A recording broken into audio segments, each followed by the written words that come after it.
What-o, ghouls and gals. I think it's nice to take a break from bigger, broader histories every now and again and instead get our magnifying glasses out to focus on one smaller part of the Warhammer fantasy world.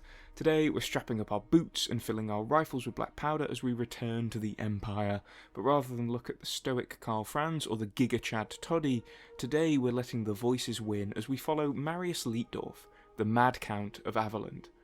The Mad Count does not have the most amount of lore written about him, which in my opinion is a crying shame, as he's one of the most intriguing characters in the Empire.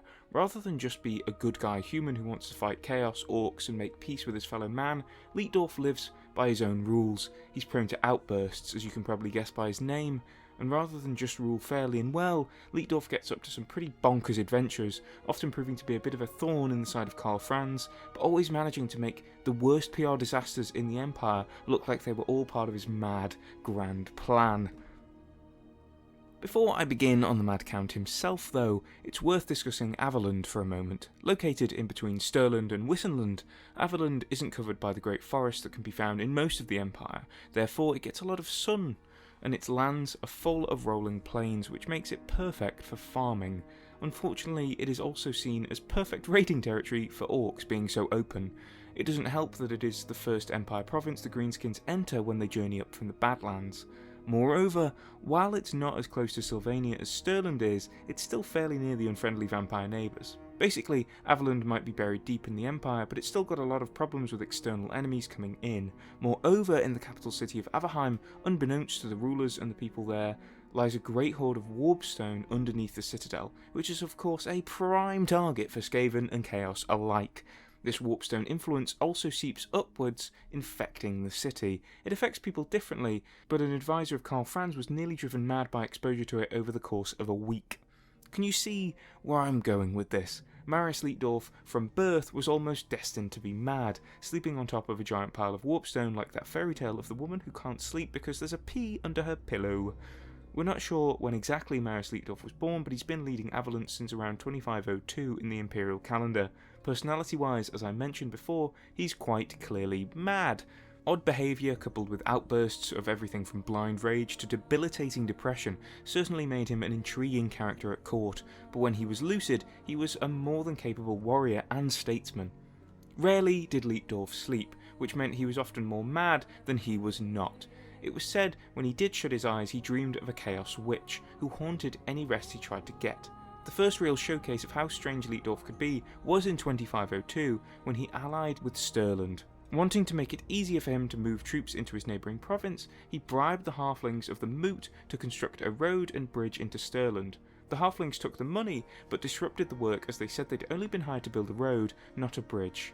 Incandescent with rage, Leitdorf brought his army to the Moot and began massacring the halflings. Not really wanting to kill unarmed civilians the size of children, most of his army deserted, but Leitdorf didn't stop the massacre. Desperate, the halflings reached out to any help they could get, eventually hiring some ogre mercenaries who'd been hiding out in the forest nearby. When Leitdorf and the ogres met in battle, the Mad Count proved he wasn't just a baffling idiot and managed to defeat the mercenaries. Afterwards, he claimed that the massacre had all been part of a grand scheme to lure the ogres out of hiding, something that he could only claim after achieving victory against them. Even with this incredible spin put on a PR disaster, Leitdorf still made himself out to be an unruly and potentially untrustworthy Elector Count with the Halfling massacre.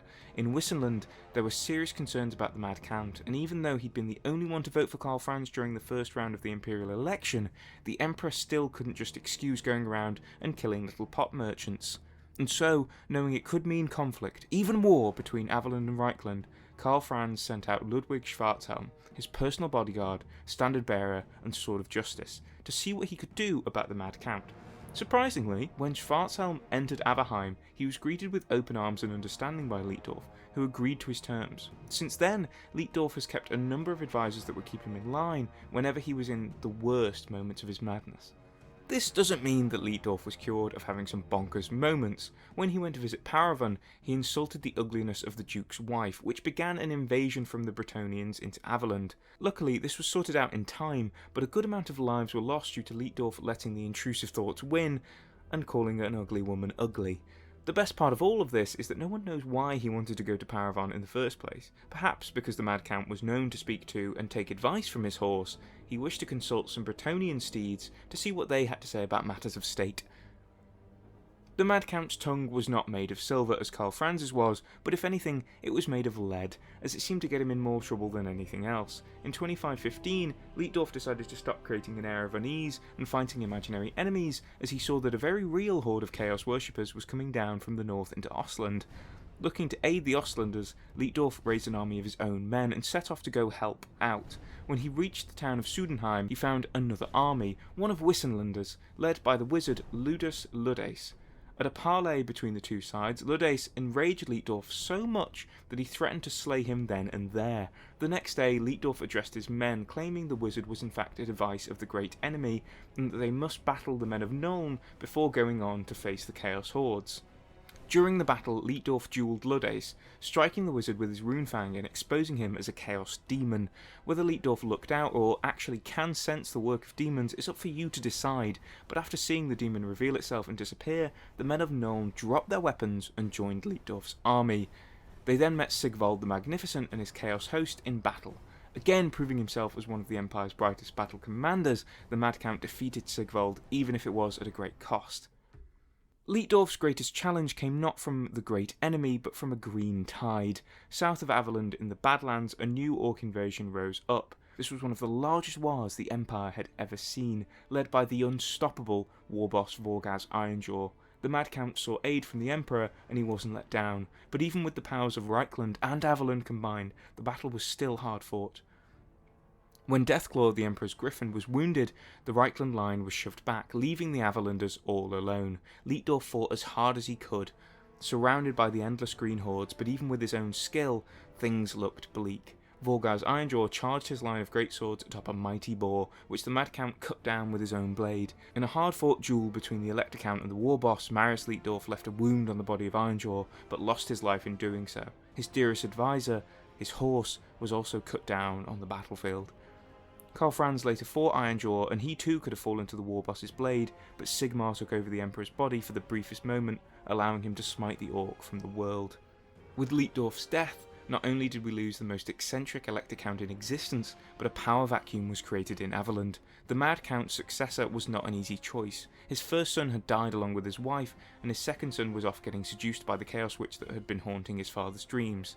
So yeah, no one was really able to come up with a replacement for Leitdorf, and Averland's succession remained an issue right up until the end times. Perhaps if Leitdorf was around in the end times, we'd have a different story. Highly unlikely, but the Mad Count was an incredibly capable leader, and he knew how to sniff out chaos. Even if he didn't see the world come to its end, Marius Leitdorf remains a personal favourite of mine in Warhammer Fantasy. He's mad, yes, and he made everyone around him uneasy, but he's not just treated as a joke because of that. He's got his funny moments like halfling massacres and calling someone's wife ugly, but he also stood toe-to-toe with a massive orc war boss and fended him off. Leitdorf was a true friend of the Empire, even if almost everyone in it thought he was a threat to its safety. Who's your favourite Elector Count? Would you serve the mad and mighty Marius Leitdorf? Let me know all that and more down below. But until next time, thank you if you've made it this far, and I'll see you again soon.